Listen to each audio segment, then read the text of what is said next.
Welcome to Coffee and RPGs. My name is Solomon SK, and thank you for tuning in to another episode of MMO and RPG News Roundup. As always, I really hope I could earn your subscription in today's episode. I've made it a personal goal to try to get to 200 subscribers by the end of July, so any support is definitely appreciated. With that being said, we do have a lot of news to cover, so if you guys got your coffee or beverage of choice, let's go over them together. Cheers to you guys.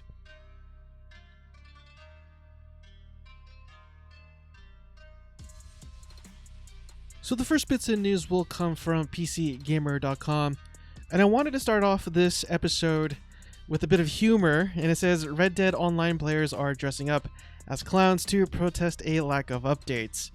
And I actually do have a clip of this, I guess, protest or event, whatever you want to call it, playing above me, and it comes from a YouTuber by the name of Only PvP Cat. And I will have a link to the video and his channel down in the pinned comment section below if you want to check it out. But the article does go on to read that it's been 7 months since the release of Moonshiners, the last update to Rockstar's Wild West multiplayer adventure Red Dead Online, and players are getting a little antsy. Quote, "Since we're all clowns for believing we'll get an update, it's fitting that we dress up as them in-game too," end quote. The Traveling Circus Fashion Contest post says, and no, admittedly that does sound a bit harsh, but at the end of the day, I think they got to mess around and have fun together with the entire community, and hopefully Rockstar will listen. Next, Dragon's Dogma anime will debut on Netflix this September, and it will actually debut on September 17th specifically. I actually do have very fond memories of playing this game on the Xbox 360. I believe it was Dragon's Dogma 2. I never got into the online version of the game, but it's kind of too late now because I believe it went offline, I believe 2 or 3 years ago if I'm not mistaken.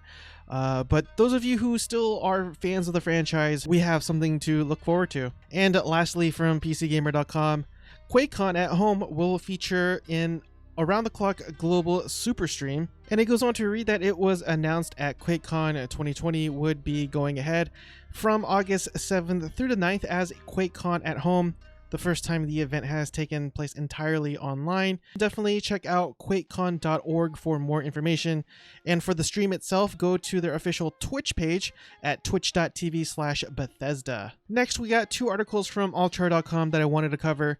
Outriders confirmed for Stadia, Orcs Must Die 3 exclusive to the platform. Additionally, Google Stadia is getting Elder Scrolls Online, the MMO, which will feature crossplay and cross-progression with the PC and Mac versions as well. So if you have Stadia and you want to play from all 3 platforms for whatever reason, you have your options to do so.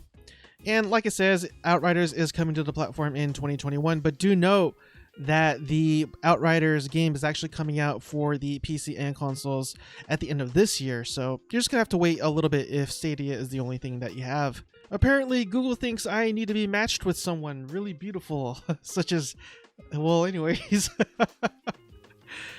Next from allchar.com, Cyberpunk 2077's Santo Domingo district gives strong Elysium vibes, and I just wanted to let you know that the official Twitter page of Cyberpunk 2077 has released some pretty amazing fan art, or concept art rather, excuse me, if you want to take a look at those, but nothing really new as it pertains to the game as of yet.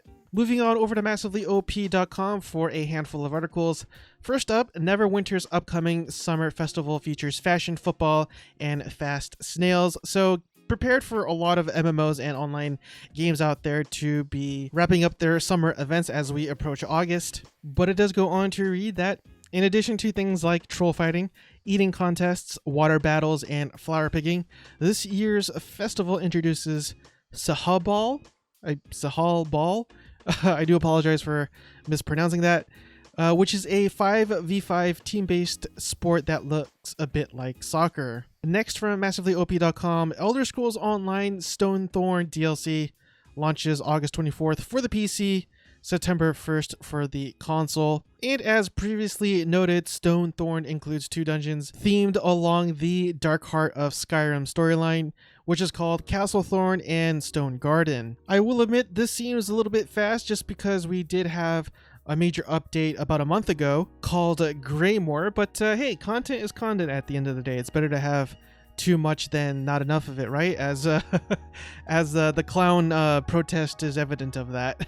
Next, Tencent now completely owns Funcom, purveyor of Conan Exiles and Secret World Legends. Now, I'm not going to really get into the nitty-gritty of the buyout and whatnot and how many shares, etc, etc, but looking at the comment section below, I mean, I would argue that 90% of the comments is pretty negative, with a 10% being positive, considering they're saying that Funcom was at a really bad place until Tencent stepped in and they have nowhere to go but up, which might be a fair argument, but for the most part, it doesn't seem like a lot of people are too happy. And in their next article, Guild Wars 2 will have another episode coming out on July 28th called Jormag Rising, and here's the new trailer. So I will have the trailer playing above me as I read through this article, but it does go on to read that the episode promises a new chunk of Drizzlewood Coast, a new map meta event that accumulates with players directly confronting Jormag's sinister power,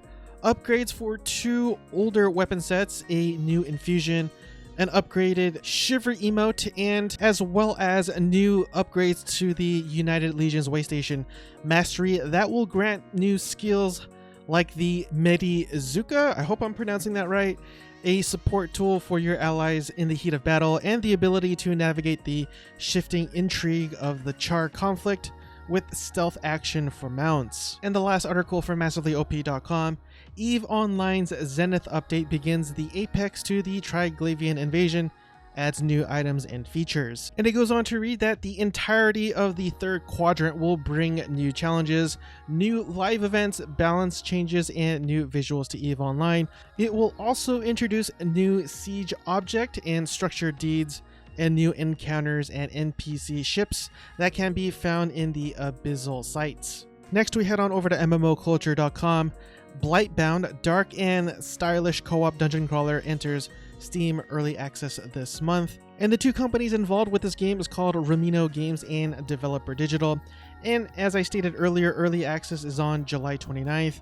And Blightbound will launch with a 10% discount from its USD $19.99 price tag. And really quick, Kingdom of Heroes Tactics War mobile SRPG based on Arthurian legend announced. I don't know how much of my audience are actual mobile players, so I just wanted to cover this real quick just to let you know that something like this is out. I might even give it a try, who knows, but again, I do know that I do have my biases against the mobile platform. Next, we will move on to MMORPG.com, where we have 2 articles that I wanted to cover. First one is from Warframe, Inaros Prime Access available on all platforms now, and I do apologize if I'm mispronouncing that, but it does go on to read that this means Warframe players on PC, PlayStation 4, Xbox One, and Nintendo Switch will get to explore all that Inaros Prime Access gives players, including the ability to command the elements of the desert, blast enemies with cursed sand, whip them into scalding sandstorms, or sink them into a dangerous puddle of quicksand.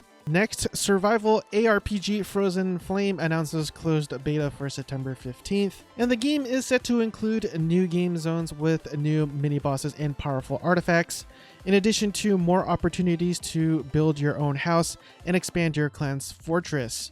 Additionally, the artificial intelligence system will be improved, making opponents even more dangerous and battles even more exciting. Finally, the team notes that the PvP system will undergo changes to make it more competitive. Next, we got one article from Destructoid.com. Little Witch in the Woods is another cute Stardew Valley adjacent RPG, and it does go on to read that it'll feature very simmy mechanics like exploration, reagent gathering, NPC growth, and city development. It's due out next year on PC for sure, but it's slated for PlayStation 4 and Switch as well. And apparently this game is also being developed by a indie team, but I believe this indie team is coming from Korea because as you could see from the trailer that I have playing, everything is in Korean, so hopefully we will get an English port of this game as well. And that concludes today's episode of MMO and RPG News Roundup. I really do appreciate it if you made it with me so far because the watch time does help with the algorithms. I really hope I've also earned your subscription in today's episode. Please consider hitting the subscribe button and the bell notification icon as well, because those two actually help the channel and the algorithms a lot. Anyways guys, I will let you guys go. I hope you guys have a blessed night, and I will see you guys next time. Cheers again, everyone.